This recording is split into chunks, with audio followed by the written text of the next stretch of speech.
campaign requires a sprawling, complicated supply chain.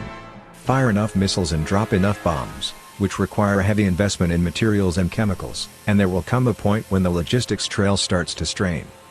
Nearly 20 months into Russia's intervention in Syria's civil war, the strain is starting to show. Russia has heavily relied on air power to support Syrian dictator Bashar al-Assad. At times, the Russian Air Force has dropped bombs at a faster pace than the United States in Syria, benefiting from significantly shorter flight times, and being hampered by the need to rely on a greater number of unguided bombs. The results include the deaths of more than 9,000 people, including 4,000 civilians from the start of the campaign through September 2016, according to the Syrian Observatory for Human Rights, a Britain-based monitoring group.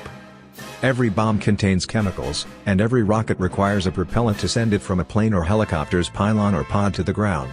The strikes have bled our arsenals, according to some estimates, nearly 40%, the influential Russian defense newspaper Military Industrial Courier noted in a recent report about the Russian military's chemical shortage. And there is no way to quickly replenish them. The good news for Russia is that there are enough high-explosive compounds and rocket propellants to keep the Kremlin's aircraft in the war for years to come, if necessary. The bad news for Russia is that the declining stockpiles will reduce its ability to engage in a large-scale, major conflict, which, to be fair, is unlikely. Russia does not lack raw materials, in many cases, but the post-Soviet decline in industry has affected production in terms of quantity and quality. Following the dissolution of the Soviet Union in December 1991, research institutes and production plants went bankrupt. They lost valuable workers and technical documents. Machinery turned into scrap metal. The Bijevsky chemical plant, one of the Soviet Union's most important ballistic powder and composite solid propellant plants, went under.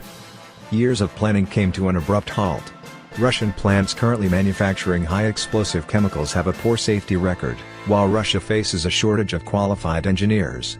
Opening up a new military powder plant, which Russia hasn't done in decades, is also a highly complex, capital-intensive project that takes years. The engineering jobs at military-affiliated plants and institutes have become devalued, the newspaper notes, and have lost certain Soviet-era perks, such as housing and childcare provided for workers.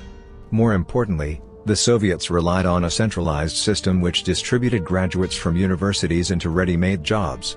Many young Russians today prefer to go into other fields. Only one Russian company manufactures ammonium perchlorate, a critical compound used in rocket propellants. To be fair again, there is only one company in the United States which makes it, too.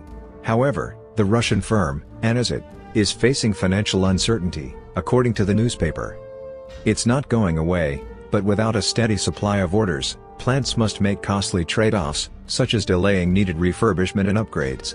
The biggest problem is that Russia's plants can't simply keep pace. If no action is taken, the Russian army in the near future will be left without ammunition, the paper warned.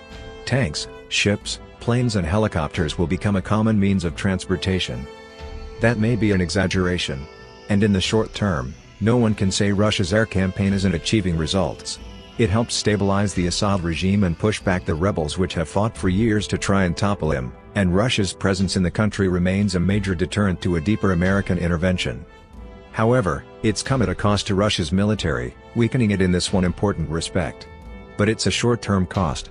The consequences are much greater, longer-term, more permanent for those in Syria, on the ground.